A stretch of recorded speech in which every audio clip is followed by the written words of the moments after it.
بسم اللہ الرحمن الرحیم، السلام علیکم ورحمۃ اللہ وبرکاتہ۔ ناظرین محترم، آج اس خاص نشست میں ہم حضرت استاد صاحب حضرت مفتی عبدالرحیم صاحب کے ساتھ موجود ہیں۔ ان سے جو سوالات ہم نے کرنے ہیں، حال ہی میں اسلام آباد کے اندر ایک بہت افسوسناک دہشت گردی کا واقعہ ہوا، پورا ملک سوگ کی کیفیت میں ہے۔ اس سے پہلے بلوچستان کے ایشوز اور ملک میں دہشت گردی کے یہ بڑھتے ہوئے واقعات اور حملے، ان پر ہم تفصیل سے بات کریں گے کہ ان کے اسباب، اور یہ جو کہا جا رہا ہے کہ سیکیورٹی فیلئر ہے بہت بڑا کہ دارالحکومت کے اندر اتنے بڑے پیمانے پہ دھماکہ ہوا، تو اس کی وجوہات بھی جانیں گے کہ کیا آیا یہ واقعی سیکیورٹی فیلئر ہے یا اس کے پیچھے کچھ اور اسباب ہیں، اور ساتھ ہی ساتھ یہ تفصیلات اب سامنے آئی ہیں کہ یہ جو حملہ ہے اس کی ذمہ داری داعش افغانستان نے قبول کی ہے۔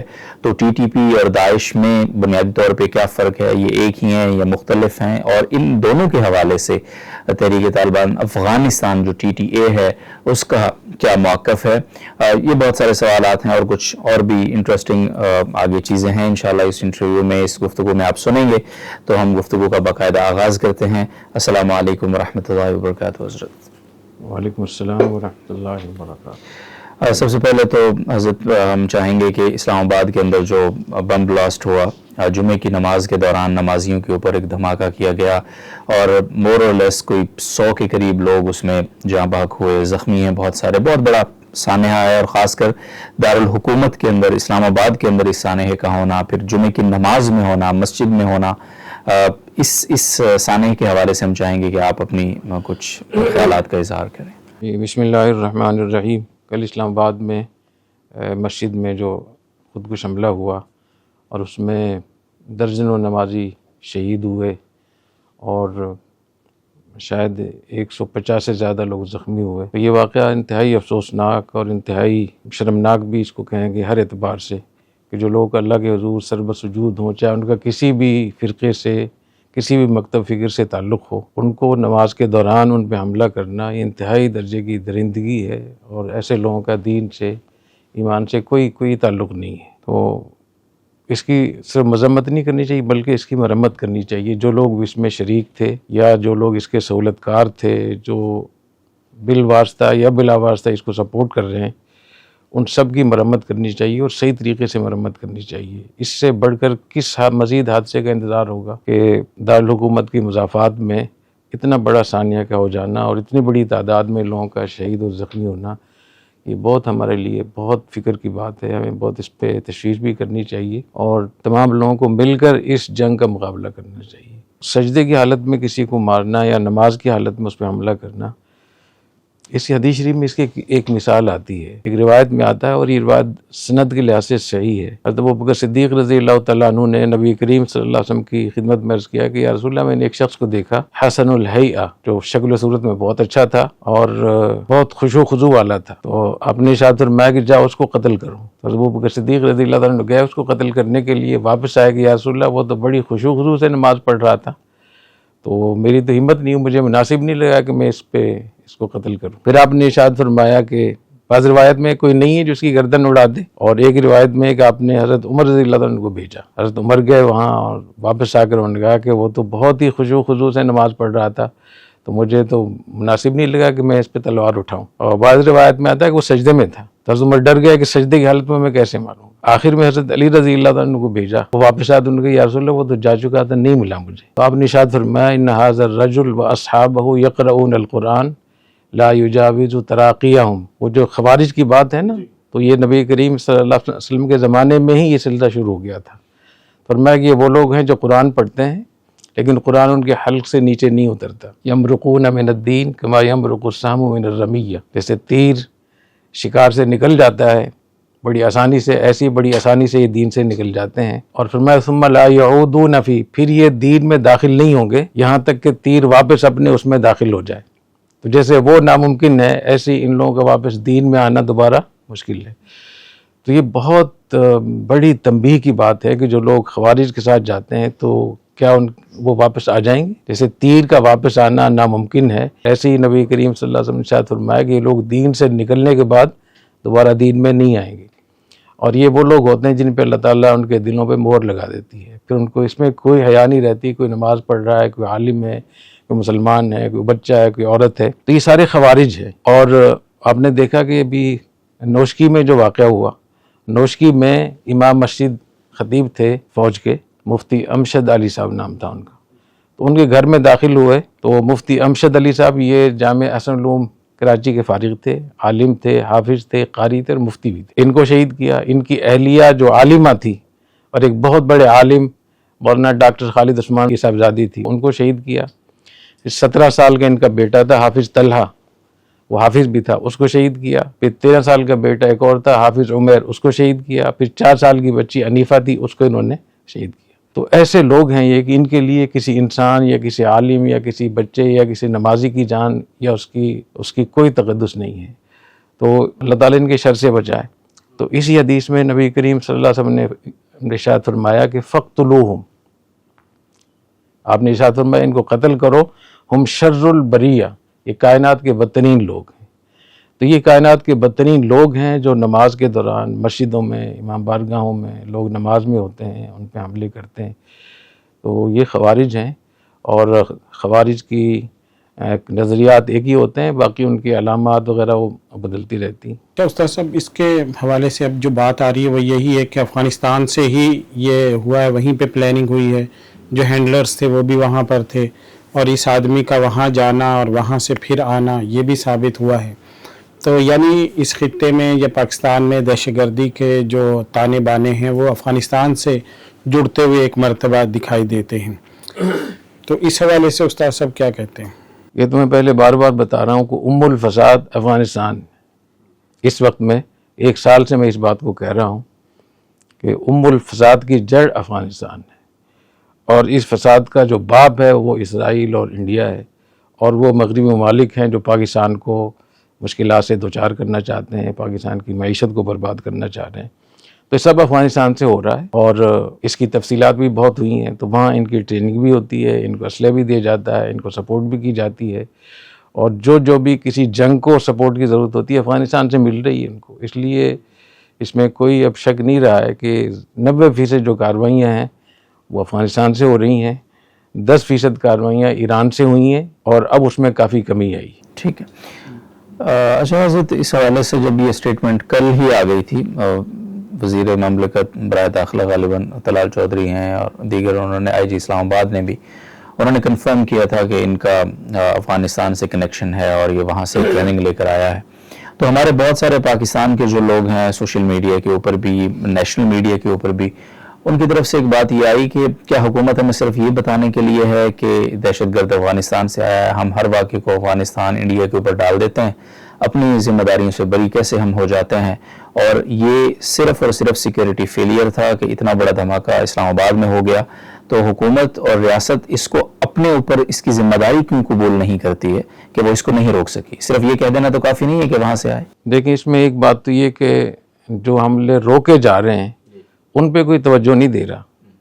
اگر 99 حملے روکے ہیں اور ایک حملہ ہوا ہے تو آپ کی نظر ایک پر ہے، لیکن 99 روکنے پر نہیں ہے۔ تو اس وقت میں جو ہماری فورسز ہیں، ہمارے ادارے جتنی بڑی جنگ لڑ رہے ہیں، جتنی بڑی قربانیاں دے رہے ہیں مختلف محاذوں پہ، تو اس کو آپ یہ نہیں کہہ سکتے کہ یہ فیلئر ہے۔ ظاہر ایک جنگ ہوتی ہے، جنگ میں زخمی بھی ہوتے ہیں، واقعات بھی ہوتے ہیں، حوادث بھی ہوتے ہیں۔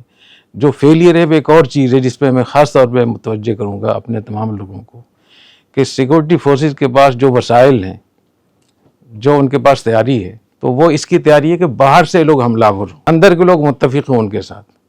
اگر اندر کے لوگ بھی سہولت کاری میں ملوث ہیں، اس میں سیاسی پارٹیاں بھی ہو سکتی ہیں، اس میں سیاسی شخصیات بھی ہو سکتی ہیں اپنے طور پر بغیر پارٹی کے، اس میں مذہبی جماعتیں بھی ہو سکتی ہیں، مذہبی شخصیات بھی ہو سکتی ہیں، قوم پرست پارٹیاں بھی ہو سکتی ہیں، قوم پرست شخصیات بھی ہو سکتی ہیں۔ تو جب معاشرہ مل کر کسی چیز کو لڑتا ہے، پھر آپ کہہ سکتے ہیں کہ یہ ریاست کی فیلئر ہے۔ کیا پاکستان میں کوئی ایسا واقعہ آپ نے سنا ہے کہ کسی جماعت نے، کسی مذہبی ادارے نے، کسی مذہبی جماعت نے یہ حکومت کو اطلاع دی ہو کہ ہمارے ہاں ایک خودکش بمبار رکا ہوا ہے، یا ہم نے دیکھا ہے کچھ لوگ بیٹھے ہوں، آپ ان کو پکڑیں؟ نہیں بتاتے ہیں۔ تو اس لیے میں اس کو یہ نہیں کہوں گا کہ یہ ان کا فیلئر ہے، یہ ہماری ریاست کے جو عوام ہیں، عوام کی جو پارٹیاں ہیں، ان پارٹیوں کا فیلئر ہے، اور میں اس کو خیانت کہوں گا کہ ایسے موقع میں جب کہ اتنی بڑی جنگ آپ پر مسلط ہے، کہ ایک صوبے میں 52 مقامات پہ بیک وقت حملہ ہوتا ہے اور درجنوں وہاں سویلین لوگوں کو شہید کیا جاتا ہے، عورتوں کو، بچوں کو. تو ایسی حالات میں آپ الٹا ریاست کے خلاف بات کرتے ہیں، فوج کے خلاف بات کرتے ہیں اور ان پر کوئی بات نہیں کر رہے. تو اس کا مطلب یہ ہوا کہ فیلئر ریاست کا نہیں ہے. ریاست کا فیلئر تو یہ آپ اس میں کہہ سکتے ہیں کہ ریاست نے اس کا انتظام کیوں نہیں کیا کہ یہ لوگ یہاں تک نہ پہنچتے، یہ صحیح ہے. لیکن جب ایک ریاست ایسے خطرات سے دوچار ہو جاتی ہے، پھر سب کا فرض بنتا ہے جنگی حالات میں کہ سب لوگ اکٹھے ہوں، ملیں اس میں. ایک تو میں یہ کہوں گا کہ سہولت کاری بہت بڑے پیمانے پر ہو رہی ہے، کہیں میڈیا کے ذریعے سے. اگر آپ کو سوشل میڈیا پہ جائیں اور جو کمنٹس آپ دیکھیں، جو ہمارے فورسز کے نوجوان شہید ہوتے ہیں، شہید ہونے والوں پر جو کمنٹس لوگ کر رہے ہیں، جو فوج کے خلاف بول کر سہولت کاری کر رہے ہیں، اور جو ایسے وقت میں گڑے مردوں کو اکھاڑ کر نئی نئی چیزیں اٹھا رہے ہیں، تو یہ سب سہولت کاری کے زمرے میں آتا ہے. تو بنیادی طور پہ میں یہ کہوں گا کہ یہ فیلئر تو ہے، لیکن ان کا کم ہے، اور مختلف تنظیموں کا، جماعتوں کا فیلئر بہت بڑا ہے. ان میں فیلئر بھی اس کو کہہ سکتے ہیں، فیلئر کہنا بھی شاید صحیح نہ ہو، اس لیے کہ فیلئر اس کو کہتے ہیں جہاں آپ چاہتے ہوں اور نہ کر سکتے ہوں، یا آپ نے کوئی ایسی. تو یہاں تو بہت سارے لوگ ایسے ہیں جو سہولت کار ہیں، نظریاتی طور پہ سہولت کار ہیں، ان کو پیسے دے رہے ہیں، ان کو روپوشی کے لیے جگہ دے رہے ہیں، ان کو شاباشی دے رہے ہیں، ان کی حوصلہ افزائی کر رہے ہیں، اور ان کو ہتھیار بھی دے رہے ہیں.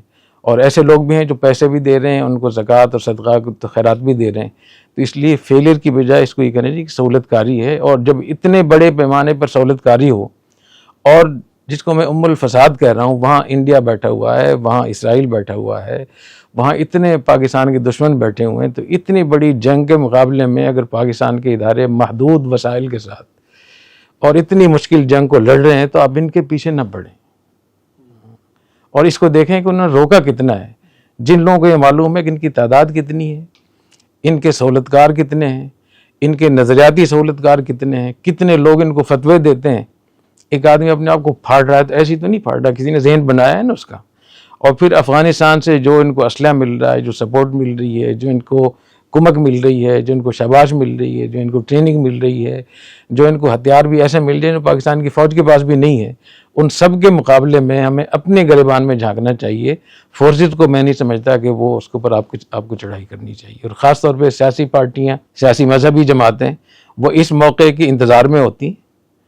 پہلے وہ جب بھی کوئی اقدامات ہوں گے حکومت کی طرف سے، کوئی آپریشن کی بات ہوگی، کوئی اجتماعی گفتگو ہوگی، اس میں نہیں آئیں گے. جب بھی آپریشن کی بات ہوتی ہے تو یہی ہماری سیاسی جماعتیں، سیاسی مذہبی جماعتیں، قوم پرستوں کی جماعتیں، یہ فورس کے آگے کھڑی ہو جاتی ہیں اور ایسے ایسے الزامات لگاتی ہیں، ایسے ایسی تہمتیں لگاتی ہیں کہ فوج پیچھے ہٹ جاتی ہے اپنے اس کی وجہ سے.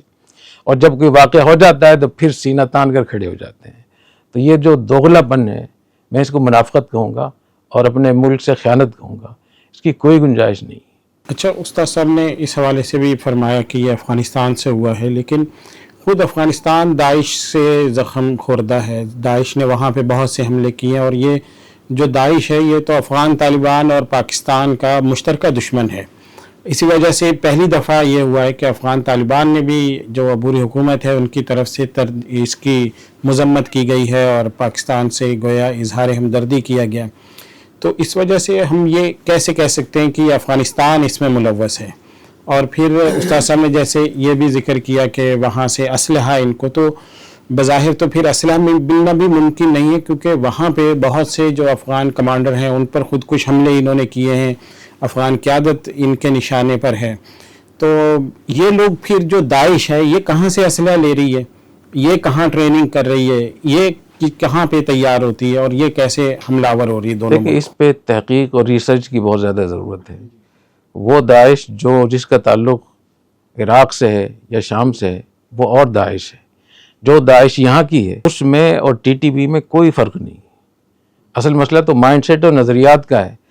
تو پاکستان میں جتنی بھی جہادی تنظیموں کے لوگوں نے جو ٹریننگ حاصل کی، اس میں افغانستان کے لوگ بھی تھے، مختلف ممالک کے لوگ تھے. ان کو پہلے اجمالی طور پر یہ بتایا گیا جہاد، اس میں کوئی اس کی شرائط، اس کے فرائض، واجبات، مکروہات، مستحبات، اس کے حدود اربع کہ کیا ہوتی وہ نہیں بتایا گیا.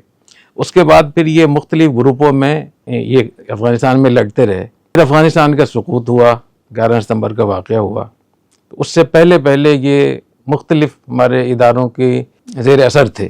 زیر اثر ہونے کی وجہ سے کوئی ان کے سائیڈ ایفیکٹ نہیں تھے، لیکن جب یہ سلسلہ کھلا تو اس کے بعد یہی لوگ جو 2 ملین کے قریب لوگ تھے جنہوں نے مختلف جماعتوں کے ٹریننگ سینٹر میں ٹریننگ کی ہے، یہ جب بکھرے ہیں تو ان کے نام مختلف ہو گئے لیکن نظریات ان کے بہت ملتے جلتے ہیں. مثلا ٹی ٹی پی ہے تو ٹی ٹی پی اور داعش میں ایک مسئلے کا فرق ہے. داعش کہتے ہیں کہ ہمارا امیر بغدادی ہے اور شیخ ابۃ اللہ باغی ہے، کیونکہ وہ کہتے ہیں جو پہلا خلیفہ ہے تو اسی کی بعد، باقی تکفیر میں اس میں کوئی فرق نہیں. اور جو ٹی ٹی پی کے لوگ ہیں یہ کہتے ہیں کہ نہیں، شیخ ابۃ اللہ ہمارا امیر ہے، بغدادی ہمارا امیر نہیں. اور اس پر ان کی باقاعدہ 6 گھنٹے کا مناظرہ ہوا ہے دونوں کا. اور وہاں اس مناظرے میں قاری شعیب صاحب ان کے حکم تھے. یہ کنڑ میں مقابلہ ہوا اور اس پر ہوا کہ داعش کے جو لوگ تھے انہوں نے یہ کہا کہ ملا عمر کی زندگی کا پہلے ثبوت دے دیں تو پھر ہم ان کو امیر مان لیں گے. اگر ملا عمر کی زندگی کے ثبوت نہیں ہے تو پھر خلیفہ ابو بکر بغدادی ہے اور اس پہ ہاتھ پہ بیعت کرنا واجب ہے. تو اس پر ان کی یہ وہ زمانہ تھا جب کہ ملا صاحب کے انتقال کی خبر ابھی آئی نہیں تھی. اس زمانے میں یہ مسئلہ ہوا اس میں. تو ان میں صرف ایک چیز کا فرق ہے، وہ یہ کہتے ہیں کہ ملا عمر اور ملا عمر کے بعد پھر ملا اختر منصور اور ان کے بعد پھر شیخ ابۃ اللہ، شیخ ابۃ اللہ، تو یہ ان کو امیر مانتے ہیں اور داعش والے بغدادی کو امیر مانتے ہیں. باقی ان کے نظریات ایک جیسے ہیں. دوسری بات ہے کہ آپس میں دوست بھی ہیں، یہ آپ لوگوں کو پتہ ہونا چاہیے. یہ جتنے اس وقت میں جو داعش کے امیر ہیں وہ داؤد صاحب نام ہے ان کا، وہ تو کراچی میں رہے ہیں یہاں اور یہاں پولیس میں بھی رہے ہیں. وہ مسعود قبیلے سے، وہ وزیرستان کے ہیں. تو یہ جتنے بھی داعش اور تحریک المجاہدین اور آئی ٹی ایم اتحاد المجاہدین پاکستان اور ٹی ٹی پی اور داعش کے لوگ یہ آپس میں ملتے ہیں اور بہت سی جگہوں میں یہ اکٹھے ہو جاتے ہیں کہ ان کے نظریات نیچے ایک ہی ہیں، اوپر کے مسئلے میں تھوڑا اختلاف ہوتا ہے. پھر آگے جو افغانستان میں طالبان کے جو حضرات ہیں ان میں بھی اس وقت جو برسر اقتدار ہیں ان میں بڑی تعداد، خاص طور پہ جو قندھار کا گروپ ہے اور جو خوست والے جو آگے لوگ ہیں، ان میں بھی خیالات ان کے یہی ہیں جو ٹی ٹی پی کے خیالات ہیں یا داعش کے خیالات ہیں. اس لیے اس پہ کسی کو کوئی تعجب نہیں ہونا چاہیے کہ یہ جو 4-5 گروپ ہیں، جماعت الاحرار ہے، ٹی ٹی پی ہے، اتحاد المجاہدین ہے، داعش ہے یا اور اس قسم کے اور بھی کچھ گروپ ہیں، یہ ایک دوسرے کے ساتھ مل کر بھی کارروائیاں کر سکتے ہیں، ایک دوسرے کے خلاف بھی کارروائیاں کر سکتے ہیں. تو اس میں اتنا بڑا مسئلہ نہیں ہے. اور جو ان کے نظریات ہیں ان کی سرحدیں آپس میں اتنی مکس ہیں کہ آپ خط کھینچ کے نہیں بتا سکتے کہ یہاں ٹی ٹی پی شروع ہو گیا ہے، یہاں داعش شروع ہو گیا ہے، یہاں ٹی ٹی اور افغان طالبان شروع ہو گئے. تو افغان طالبان میں بھی جو قندھار کا جو مرکز ہے وہاں بڑی تعداد میں جو ذمہ دار لوگ ہیں ان کے نظریات وہ تکفیر کے ہیں اور خوارج کے نظریات ہیں. اس لیے وہ افغانستان کی سرزمین کو استعمال بھی کر سکتے ہیں، استعمال کر رہے ہیں وہ.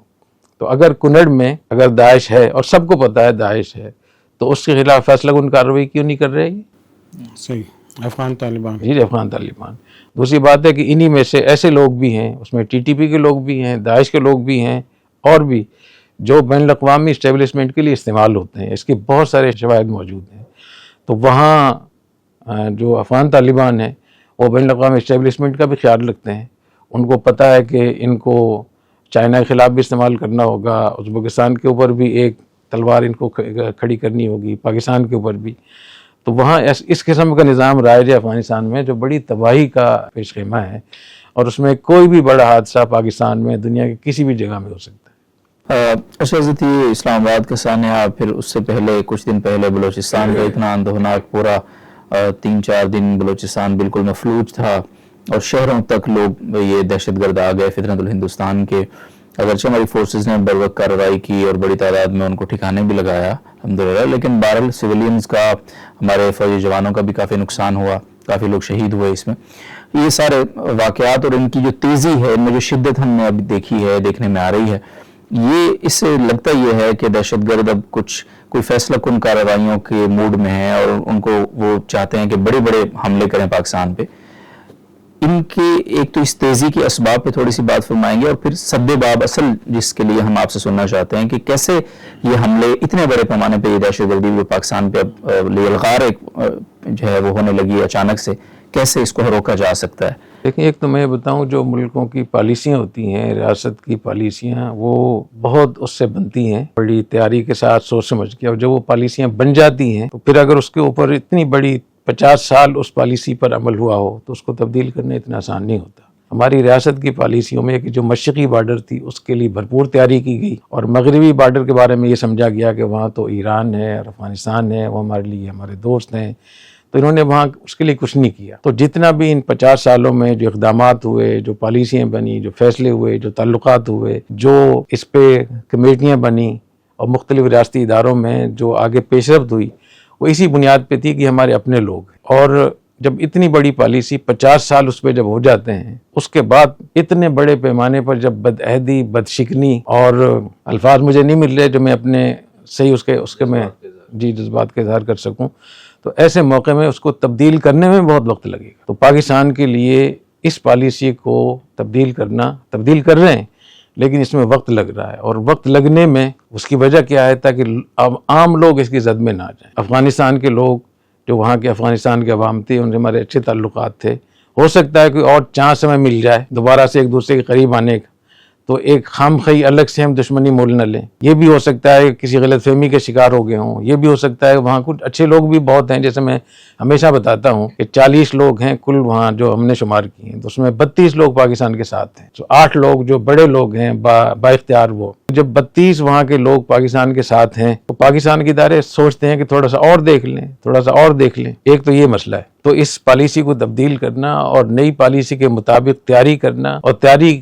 ذہنی حوالے سے بھی، کیونکہ 50 سال میں ایک کلچر بن جاتا ہے، تو یہ جو کلچر ہے پاکستان افغانستان کے درمیان اچھے تعلقات کا، اس کلچر کو تبدیل کرنا اتنا آسان نہیں ہے۔ ایک تو وجہ اس میں یہ ہے۔ دوسری بات یہ کہ جو سہولت کاری جس بڑے پیمانے پر ہو رہی ہے، وہ سہولت کاری بہت مشکل مرحلہ ہے، تو اس سہولت کاری کو روکنے کے لیے جو حکومت، ریاست، مذہبی طبقات، ہمارا میڈیا اور ہمارے کاروباری لوگ، ان کا آپس میں ایک اتفاق اور اتحاد چاہیے۔ اگر یہ پانچوں اسٹیک ہولڈر اکٹھے نہ ہوں تو اتنی بڑی جنگ کو لڑنا بہت مشکل ہے، تو اس میں بھی مشکلات پیش آ رہی ہیں۔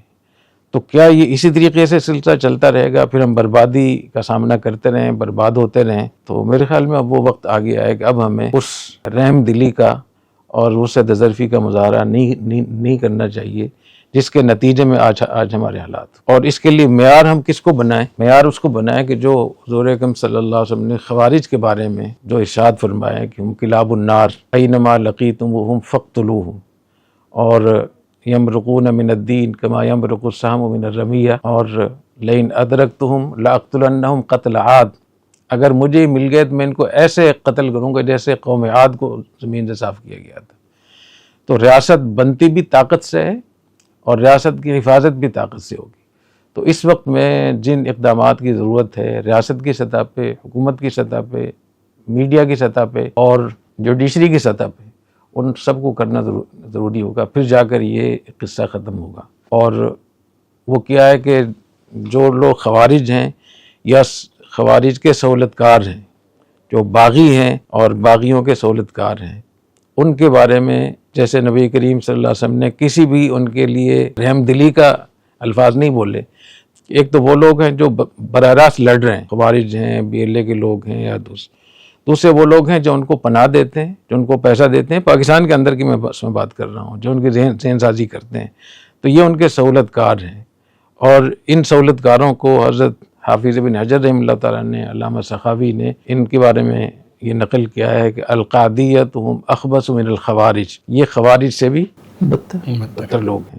تو ان کے بارے میں چند چیزوں کا اگر اہتمام کر لیں نا ہماری حکومت، ہماری ریاستی ادارے، تو میرے خیال یہ فتنہ بہت کم ہو جائے گا کہ جو لوگ سہولت کاری کرتے ہیں ان کا پاسپورٹ ضبط ہو، شناختی کارڈ بلاک ہو، ان کا جائیداد پہ پابندی ہو، ان کے اکاؤنٹس منجمد ہوں، اور اگر وہ کسی سرکاری ادارے میں ملازمت کرتے ہیں تو وہاں ملازمت سے ان کو نکالا جائے، اور اگر کسی اور ادارے میں ملازمت کر رہے ہیں تو اس ادارے کو پابند کیا جائے کہ اس کو نکالیں وہاں سے۔ اس میں کہیں گرفتاری نہیں ہے، کہیں مسنگ پرسن کا مسئلہ نہیں ہے، کہیں قتل و قتال نہیں ہے، لیکن کم از کم ان کو پتہ چل جائے گا کہ ریاست سنجیدہ ہے۔ تو ایک تو ان میں یہ کرنا چاہیے۔ دوسرا میرا مشورہ یہ کہ جو ہمارا عدالتی نظام ہے اس کو ٹھیک کرنا چاہیے. کہیں بھی اتنے بڑے بڑے واقعات میں آج تک کبھی آپ نے سنا کسی کو سزا دی ہو؟ یہ لوگ گرفتار بھی ہوتے ہیں، پکڑے بھی جاتے ہیں، عدالت میں پیش ہوتے ہیں اور وہاں سے ان کو بری کر دیا جاتا ہے، چاہے وہ پیسے لے کر، چاہے وہ ذاتی رشتہ داری کی اس میں، چاہے مکتبہ فکر کا بھی مسئلہ ہے کہ شیعہ سنی کا مسئلہ بھی ہے اور دوسرے اس کا بھی ہے کہ جو لوگ آگے ججز ہوتے ہیں، وکلاء ہوتے ہیں یا ذمہ داران ہوتے ہیں وہ یہاں سائڈ مارتے ہیں اور اپنے لوگوں کی حمایت کر کے ان کو چھوڑ دیتے ہیں. بعض ایسے ججز ہیں جو خوف کی وجہ سے فیصلہ نہیں کرتے ہیں. اس موقع پہ یا تو ہمیں اس کے لیے الگ سے خصوصی عدالتیں قائم کرنی چاہیے یا پھر انہی عدالتوں میں کوئی ایسا قانونی لحاظ سے ایسی تجویز کی جائے. اور پاکستان میں تقریباً کوئی 3200 جج ہیں مجموعی طور پہ، 3000 زیادہ. 3000 ججوں میں سے 15 20 30 جج نہیں ملیں گے جو دیانتدار ہوں اور فیصلہ کرنے والے ہوں. پھر حکومت ان کو سیکورٹی بھی دے اور مکمل طور پہ ان کو وہ کرے. اور اس میں پھر حکومت اور ریاستی اداروں کے ظلم و تشدد سے بچنے کے لیے اپیل کورٹ بھی ہو، ایک جگہ سے فیصلہ ہو جائے تو اس کو آگے لے جایا جا سکے. دوسرے کہ سینٹ اور قومی اسمبلی میں ہمیشہ ایک کمیٹیاں بنتی ہیں، تو ان کی نگرانی میں کچھ ایسی کمیٹیاں بنائی جا سکتی ہیں جو اس کی نگرانی کریں، لوگوں کے سوالات کو سن لیں، اگر کسی فیملی کے ساتھ زیادتی ہو رہی سن لیں اس کو. تو اس کے بغیر نہیں ہوگا. تو ایک تو یہ کہ سہولت کاروں کے خلاف بھرپور کارروائی ہو، دوسرے کہ عدالتی کارروائی تیز بھی ہو، انصاف اور مبنی ہو. تو اس کے بغیر یہ کچھ نہیں ہوگا. یہ تو ہوا پاکستان کے اندر. اچھا، اس میں ایک وہ لوگ بھی ہیں پاکستان میں، بہت ایسے دیندار کاروباری لوگ ہیں جن کو یہ سمجھایا گیا ہے کہ یہ جہاد ہے اور یہ لوگ مجاہدین ہیں. اور پہلے ان کا یہ ذہن بنایا گیا کہ اسٹیٹ اینٹی اسٹیٹ، اور دوسرے کہ پاکستان کی حکومت اور فوج یہ دین لوگ ہیں، امریکی پٹھوں ہیں، اور تیسرے کہ ہمارے لیے جو مسیحا ہے وہ یہ طالبان ہے، لوگ. تو اس بنیاد پہ وہ کروڑوں روپے دے رہے ہیں. تو اس پر خاص طور پہ اس پہ نظر ہونی چاہیے کہ کوئی بھی آدمی ان لوگوں کو سپورٹ نہ کر سکے، اور اس کے لیے جو بھی طریقہ کار ایسا ہو سکتا ہے جو انصاف والا طریقہ کار ہو. تو اگر ایسے کاروباری لوگوں کو صحیح پیغام چلا جائے تو میں نہیں سمجھتا کہ پاکستان کا کوئی کاروباری ان کو پیسے دے گا. تو کاروباری لحاظ سے بھی اس میں فوکس کرنا چاہیے، سہولت کاری کے لحاظ سے بھی اور عدالتوں کے لحاظ سے بھی. اس کے بعد بہت بڑا مرحلہ اس کا رہ جاتا ہے کہ افغانستان کے ساتھ ہمارا کیا قضیہ ہو. تو افغانستان کو ہمیں دکھانا ہوگا، ان پانچوں جو ہمارے اسٹیک ہولڈر ہیں نا، جیسے میں نے بتایا کہ پانچوں اکٹھے ہو کر ان سے بات چیت کریں. حکومت اپنے طور پہ ان کو پیغام دے، اور پیغام کیا دے، ان کو پیش کرے کہ آپ لڑ رہے ہیں ہم سے. اس کے بعد وہ متوجہ ہوں گے. ہمارے فوجی ادارے بھی یہی کام کریں، ہمارا میڈیا بھی یہ بات کرے، ہمارے جو مذہبی ادارے ہیں، علماء کرام ہیں، مذہبی جماعتیں وہ بھی، اور سیاسی پارٹیاں بھی. تو یہ جب پیغام جائے گا ہمارے اس سے ایک متحدہ پیغام، میں یہ نہیں کہہ رہا کہ اب یہاں سے میزائل ماریں، میں کہہ رہا ہوں آپ متحد ہو کر پیغام تو صحیح دیں نا ان کو. اور جب ان کو یہ پتہ چلے گا کہ اس کا رد عمل TTP اور BLA کے علاوہ ہم پر بھی ہو سکتا ہے، اس کے بعد سے وہ سنجیدگی سے سوچیں گے یہ اس کا حل ہے. اور اگر اس کو کر لیا گیا تو میں نہیں سمجھتا کہ افغانستان اس پوزیشن میں ہم پاکستان سے لڑ سکتا ہے. ایک مسئلہ اس کا بھی ہے کہ یہ چاہے وہ TTA کا ایشو ہو یا داعش ہو یا TTP ہو، اس میں ایک بہت اہم چیز وہ نظریات کا مسئلہ بھی ہے. ہمارے بہت سارے اداروں میں، حکومتوں میں جو لوگ ہیں ان کا یہ خیال ہے کہ ٹوٹل پیسے کی بات ہے، اس لیے وہ اس سوچ سے، اس نظریے سے اس پہ ہمیشہ کوشش کرتے ہیں یا تدبیر کرتے ہیں. تو میرا اپنا تجربہ کہتا ہے کہ بنیادی مسئلہ نظریات کا ہے. اس کے بعد نظریات کے بعد پھر جو عام لوگ ہوتے ہیں، کارکن ہوتے ہیں، وہ نظریات ہی کی بنیاد پہ اس کو جہاد سمجھتے ہیں، قربانی دیتے ہیں. البتہ جو ان کے ہینڈلر ہوتے ہیں، جو بڑے ان کی قیادت ہوتی ہے، وہ بے ایمان ہوتی ہے، وہ پیسے کھاتی ہے. لیکن نیچے کے لوگ جو ہوتے ہیں، جہاں سے ان کو مین پاور ملتی ہے، حوصلہ افزائی ملتی ہے یا فتویٰ ملتا ہے یا اس قسم کی ان کو سہولت کاری ملتی ہے، وہ مذہب کی بنیاد پہ ملتی ہے. اس لیے اس میں 75% ہماری تدبیر اس مائنڈ سیٹ کو ٹھیک کرنے کے لیے ہونا چاہیے. اور جن لوگوں نے پیغام پاکستان میں دستخط کیے ہیں، جو اس سے متفق ہیں، ان کو اس کا ان کی ذہن سازی کی جائے، ان کو پابند کیا جائے کہ اپنے مدرسے میں، درسگاہ میں، دارالافتاء میں، اپنے جمعے کے نماز میں، اپنے کارکنوں میں اپنے مریدوں میں، خانقاہوں میں باقاعدہ اس کو بتائیں کہ یہ خروج ہے، خوارج ہے، حرام ہے، باغی ہے، ناجائز ہے، اور یہ خاتمہ بالایمان نہیں ہے۔ دوسری بات یہ کہ اس کے سد باب کے لیے اس کی بہت اہمیت ہے کہ جو جہادی تنظیموں کی جو قیادت ہے اس میں بڑی تعداد میں ابھی بھی ان کے لوگ الحمدللہ زندہ ہیں، اور وہ زیادہ تر وہ ہیں جو پاکستان کو سپورٹ بھی کرتے ہیں، ان چیزوں سے ناراض بھی ہیں، تو ان سے بھرپور مدد لینی چاہیے، کیونکہ جتنے بھی لوگ ہیں یہ انہی کے لوگ ہیں جو مختلف جگہوں میں گئے ہوئے ہیں، کوئی داعش میں، کوئی ٹی ٹی اے میں، کوئی ٹی ٹی بی میں، کوئی ایم ٹی میں، کوئی جماعت الاحرار وغیرہ میں۔ تو ان سے اگر مدد لی جائے اور صحیح طریقے سے مدد لی جائے اور ان کو فکر مند بھی کیا جائے تو یہ جتنی بھی سہولت کاری ہو رہی ہے اس کا بہت علاج ہو سکتا ہے۔ ان کو معلوم ہے کہ ہمارے کل کارکن کتنے تھے، کتنے کارکن ہیں جو چھوڑ گئے ہیں بالکل، اور کتنے کارکن ایسے ہیں جو فوت ہو گئے ہیں، کتنے کارکن ایسے ہیں جو گھروں میں بیٹھے ہوئے ہیں لیکن ابھی وائرس ان کے ہاں چل رہا ہے، اور کتنے کارکن ایسے ہیں میرے جو داعش میں کتنے کارکن گئے ہیں، ٹی ٹی بی میں کتنے ہیں، فلاں کتنے ہیں، افغانستان میں کون۔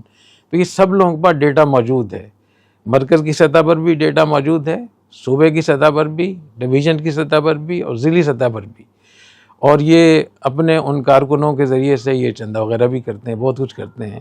تو میرا یہ خیال ہے کہ اگر ان کو اس پہ مکلف کیا جائے، پابند کیا جائے، بلکہ ان سے سپورٹ لی جائے، مدد لی جائے، تو بہت بڑی تعداد میں یہ لوگ مدد بھی کر سکتے ہیں، بہت سارے فتنے سے ہماری حفاظت ہو سکتی ہے۔ اور یہ جو اس کی بات ہے نا کہ سہولت کاروں کا، سہولت کاری کا تعین کیسے ہوگا، تو سہولت کاری کا تعین بھی حکومت کو چاہیے کہ وہ باقاعدہ طے کرے، کون سے سہولت کار کس لیے، ایسا نہ ہو کہ ہر چیز کو آپ سہولت کاری قرار دیں۔ سہولت کاری کا کی تعریف بھی طے ہو اور اس کی قسمیں بنا کر مستقل طور پہ لکھا جائے، نمبر 1، نمبر 2، نمبر 3، تاکہ اس قانون یا اس پالیسی کا غلط استعمال نہ ہو۔